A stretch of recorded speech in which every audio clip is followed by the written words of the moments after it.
ओम नमः शिवाय। श्री शिव महापुराण वायवी संहिता पूर्व खंड 35वां अध्याय। भगवान शंकर का इंद्र रूप धारण करके उपमन्यु के भक्ति भाव की परीक्षा लेना, उन्हें क्षीर सागर आदि देकर बहुत से वर देना और अपना पुत्र मानकर पार्वती के हाथ में सौंपना, कृतार्थ हुए उपमन्यु का अपनी माता के स्थान पर लौटना। वायुदेव बोले, तदंतर उपमन्यु के तप से संतप्त होते हुए शरीर वाले सभी श्रेष्ठ देवता शीघ्र ही वैकुंठ पहुँचे और उन्होंने प्रणाम करके विष्णु को वह सब बताया। तब उनकी बात सुनकर वे भगवान पुरुषोत्तम यह क्या है ऐसा सोचकर और उसका कारण जानकर महेश्वर के दर्शन की इच्छा से शीघ्र ही मंदर पर्वत पर गए तथा वहाँ शिव जी को देखकर उन्हें प्रणाम करके हाथ जोड़कर इस प्रकार कहने लगे। विष्णु बोले, हे भगवन, उपमन्यु इस नाम से प्रसिद्ध कोई ब्राह्मण दूध के लिए अपनी तपस्या से सबको जला रहा है, उसे रोकिए। वायुदेव बोले, विष्णु का यह वचन सुनकर भगवान महेश्वर ने कहा, मैं उस बालक को रोकूंगा, आप अपने लोक को जाइए। शिव जी का यह वचन सुनकर देवताओं के प्रिय वे विष्णु उन सभी देवताओं को आश्वासन देके अपने लोक को चले गए। तदंतर भगवान विष्णु के अनुरोध करने पर श्री शिव जी ने पहले इंद्र का रूप धारण करके उपमन्यु के पास जाने का विचार किया। फिर श्वेत ऐरावत पर आरूढ़ हो स्वयं देवराज इंद्र का शरीर ग्रहण करके भगवान सदाशिव देवता, असुर, सिद्ध तथा बड़े बड़े नागों के साथ उपमन्यु मुनि के तपोवन की ओर चले। उस समय वह ऐरावत दाईं सूंड में चवर लेकर शची सहित दिव्य स्वरूप वाले देवराज इंद्र को हवा कर रहा था और बाईं सूंड में श्वेत छत्र लेकर उन पर लगाए चल रहा था। इंद्र का रूप धारण किए उमा सहित भगवान सदाशिव उस श्वेत छत्र से उसी तरह सुशोभित हो रहे थे जैसे उदित हुए पूर्ण चंद्रमंडल से मंदराचल शोभायमान होता है।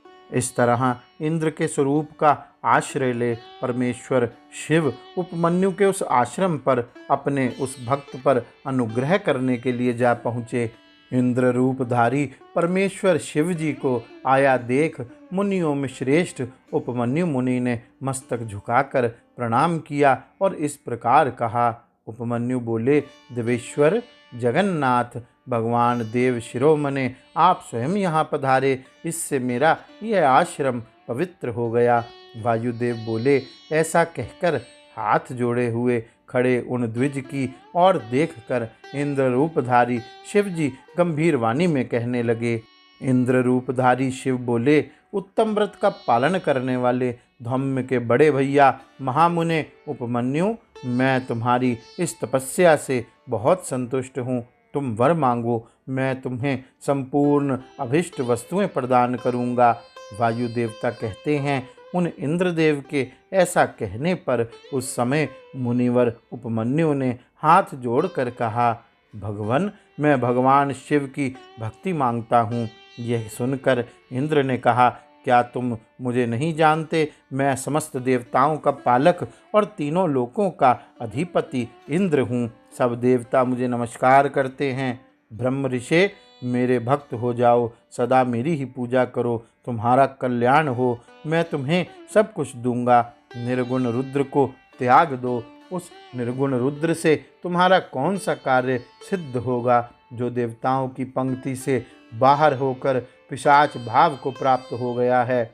वायु देवता कहते हैं, यह सुनकर पंचाक्षर मंत्र का जप करते हुए वे मुनि उपमन्यु इंद्र को अपने धर्म में विघ्न डालने के लिए आया हुआ जानकर बोले। उपमन्यु ने कहा, यद्यपि तुम भगवान शिव की निंदा में तत्पर हो, तथापि इसी प्रसंग में परमात्मा महादेव जी की निर्गुणता बताकर तुमने स्वयं ही उनका संपूर्ण महत्व स्पष्ट रूप से कह दिया। तुम नहीं जानते कि भगवान रुद्र संपूर्ण देवेश्वरों के भी ईश्वर हैं, ब्रह्मा, विष्णु और महेश के भी जनक हैं तथा प्रकृति से भी परे हैं। ब्रह्मवादी लोग उन्हीं को सत्य असत्य, व्यक्त अव्यक्त, नित्य, एक और अनेक कहते हैं। अतः मैं उन्हीं से वर मांगूंगा जो युक्तिवाद से परे तथा सांख्य और योग के सारभूत अर्थ का ज्ञान प्रदान करने वाले हैं। तत्वज्ञानी पुरुष उत्कृष्ट जानकर जिनकी उपासना करते हैं, उन भगवान शिव से ही मैं वर मांगूंगा। समस्त कारणों के भी कारण ब्रह्मा विष्णु आदि देवताओं की सृष्टि करने वाले, गुणों से परे तथा सर्वव्यापी शंभु से बढ़कर कोई तत्व नहीं है। अधिक कहने से क्या प्रयोजन। आज मैं सोचता हूँ कि मैंने पूर्व जन्म में महान पाप किया था, जो कि शिवजी की निंदा सुनी है। जो शिवजी की निंदा सुनते ही उसी क्षण उसे मारकर शीघ्र ही अपने शरीर को त्याग देता है, वह शिवलोक जाता है। देवाधम दूध के लिए जो मेरी इच्छा है वह यूं ही रह जाए, परंतु शिवास्त्र के द्वारा तुम्हारा वध करके मैं अपने इस शरीर को त्याग दूंगा। वायु देवता कहते हैं। ऐसा कहकर स्वयं मर जाने का निश्चय करके उपमन्यु दूध की भी इच्छा छोड़कर इंद्र का वध करने के लिए उद्यत हो गए। उस समय अघोर अस्त्र से अभिमंत्रित घोर भस्म को लेकर मुनि ने इंद्र के उद्देश्य से छोड़ दिया और बड़े जोर से सिंहनाद किया।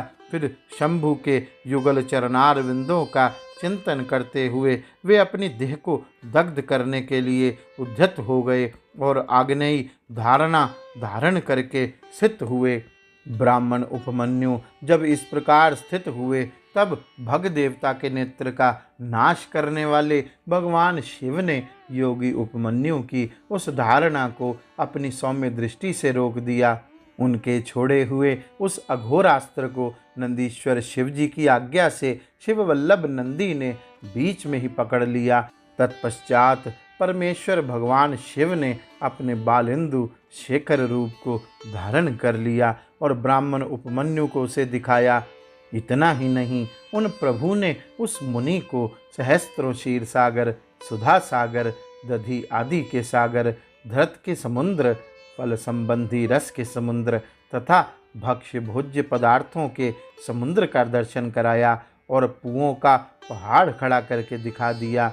इसी तरह देवी पार्वती के साथ महादेव जी वहाँ वृषभ पर आरूढ़ दिखाई दिए। वे अपने गणाध्यक्षों तथा त्रिशूल आदि दिव्यास्त्रों से घिरे हुए थे। देवलोक में दुंदुभियाँ बजने लगी, आकाश से फूलों की वर्षा होने लगी तथा विष्णु, ब्रह्मा और इंद्र आदि देवताओं से दसों दिशाएं आच्छादित हो गई। उस समय उपमन्यु आनंद सागर की लहरों से घिरे हुए थे। वे भक्ति विनम्र चित्त से पृथ्वी पर दंड की भांति पड़ गए। इसी समय वहाँ मुस्कुराते हुए भगवान शिव ने यहाँ आओ कहकर उन्हें बुलाया और उनका मस्तक सूंघकर अनेक वर दिए। शिव बोले, वत्स, तुम अपने भाई बंधुओं के साथ सदा इच्छानुसार भक्ष्य भोज्य पदार्थों का उपभोग करो। दुख से छूटकर सर्वदा सुखी रहो। तुम्हारे हृदय में मेरे प्रति भक्ति सदा बनी रहे। महाभाग उपमन्यु, ये पार्वती देवी तुम्हारी माता है। आज मैंने तुम्हें अपना पुत्र बना लिया और तुम्हारे लिए क्षीर सागर प्रदान किया। केवल दूध का ही नहीं, मधु, दही, अन्न, घी, भात तथा फल आदि के रस का भी समुद्र तुम्हें दे दिया। ये पुओं के पहाड़ तथा भक्ष्य भोज्य पदार्थों के सागर मैंने तुम्हें समर्पित किए। महामुने, ये सब ग्रहण करो। आज से मैं महादेव तुम्हारा पिता हूँ और जगदम्बा उमा तुम्हारी माता है। मैंने तुम्हें अमरत्व तथा गणपति का सनातन पद प्रदान किया। अब तुम्हारे मन में जो दूसरी दूसरी अभिलाषाएं हो, उन सब को तुम बड़ी प्रसन्नता के साथ वर के रूप में मांगो। मैं संतुष्ट हूँ, इसलिए वह सब दूंगा। इस विषय में कोई अन्यथा विचार नहीं करना चाहिए। वायुदेव कहते हैं, ऐसा कहकर महादेव जी ने उन्हें दोनों हाथों से पकड़कर हृदय से लगा लिया और मस्तक सूंघकर यह कहते हुए देवी की गोद में दे दिया, यह तुम्हारा पुत्र है। देवी ने कार्तिकेय की भांति प्रेम पूर्वक उनके मस्तक पर अपना कर कमल रखा और उन्हें अविनाशी कुमार पद प्रदान किया। क्षीर सागर ने भी साकार रूप धारण करके उनके हाथ में अनश्वर पिंडीभूत स्वादिष्ट दूध समर्पित किया। तत्पश्चात पार्वती देवी ने संतुष्ट हो उन्हें योग जनित ऐश्वर्य, सदा संतोष, अविनाशिनी ब्रह्म विद्या और उत्तम समृद्धि प्रदान की। तदंतर उनके तपोमय तेज को देखकर प्रसन्नचित हुए शंभु ने उपमन्यु मुनि को पुनः दिव्य वरदान दिया। पाशुपत व्रत, पाशुपत ज्ञान, तात्विक व्रत योग तथा चिरकाल तक उसके प्रवचन की परम पटुता उन्हें प्रदान की। भगवान शिव और शिवा से दिव्य वर तथा नित्य कुमारत्व पाकर वे प्रमुदित हो उठे। इसके बाद प्रसन्नचित हो प्रणाम करके हाथ जोड़कर उन ब्राह्मण उपमन्यु ने देवदेव महेश्वर से यह वर मांगा। उपमन्यु बोले, देव देवेश्वर प्रसन्न होइए, परमेश्वर प्रसन्न होइए और मुझे अपनी परम दिव्य एवं अव्यभिचारिणी भक्ति दीजिए।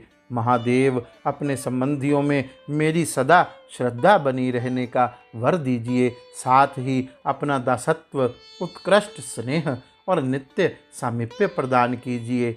ऐसा कहकर प्रसन्नचित हुए द्विजश्रेष्ठ उपमन्यु ने हर्ष गदगद वाणी द्वारा महादेव जी का स्तवन किया। उपमन्यु बोले, देव देव महादेव शरणागत वत्सल करुणा सिंधु सांब सदाशिव, आप सदा मुझ पर प्रसन्न होइए। वायुदेव कहते हैं, उनके ऐसा कहने पर सबको वर देने वाले प्रसन्नात्मा महादेव ने मुनिवर उपमन्यु को इस प्रकार उत्तर दिया। शिवजी बोले, वत्स उपमन्यु, मैं तुम पर संतुष्ट हूँ, इसलिए मैंने तुम्हें सब कुछ दे दिया। ब्रह्म ऋषि, तुम मेरे सदृढ़ भक्त हो, क्योंकि इस विषय में मैंने तुम्हारी परीक्षा ले ली है। तुम अजर अमर, दुख रहित, यशस्वी, तेजस्वी और दिव्य ज्ञान से संपन्न हो। द्विजश्रेष्ठ, तुम्हारे बंधु बांधव, कुल तथा गोत्र सदा अक्षय रहेंगे। मेरे प्रति तुम्हारी भक्ति सदा बनी रहेगी। विप्रवर, मैं तुम्हारे आश्रम में नित्य निवास करूँगा, तुम मेरे पास सानंद विचरोगे। ऐसा कहकर उपमन्यु को अभिष्ट वर दे करोड़ों सूर्यों के समान तेजस्वी भगवान महेश्वर वहीं अंतर्ध्यान हो गए। उन श्रेष्ठ परमेश्वर से उत्तम वर पाकर उपमन्यु का हृदय प्रसन्नता से खिल उठा। उन्हें बहुत सुख मिला और वे अपनी जन्मदायिनी माता के स्थान पर चले गए। गौरी शंकर भगवान की जय। ओम नमः शिवाय।